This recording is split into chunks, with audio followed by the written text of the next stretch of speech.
আরে স্বাগতম, আমাদের মাঝে আমাদের কালো বোন চলে এসেছে। আরে এইগুলা বলস কেন? কারণ আমাদের বোন তো অনেক কালো। হই হই হই, কালো বোন, কালো বোন।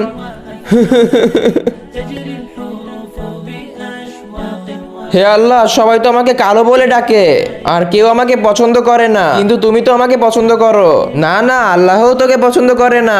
এরপরে কি হয়েছিল সেটা দেখার আগে এই দুইটা ছবির মধ্যে যদি তোমার কোনটি ভালো লেগে থাকে তাহলে এখনই ভিডিওতে একটা লাইক করে দাও এবং চ্যানেলটি সাবস্ক্রাইব করে দাও। আর তুমি এক নাকি দুই সেটা অবশ্যই কমেন্টে জানিয়ে দিবে। আরে কালো বোন নামাজ পড়ে, কালো বোন নামাজ পড়ে। আরে এইগুলো কি মজা করতেছো?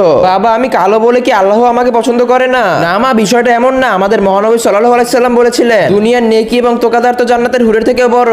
কিন্তু বাবা, জান্নাতের হুর তো এমনিতে অনেক সুন্দর, তাদের সামনে চাঁদের সৌন্দর্য হার মানতে বাধ্য হবে। হ্যাঁ ঠিক বলেছো, কালো চেহারার মানুষগুলো এজন্যই বড় হবে কারণ ওরা তো আল্লাহকে ভয় পায় এবং আযাবকে অনেক ভয় পায়। মাশাআল্লাহ, আল্লাহকে অনেক অনেক শুকরিয়া।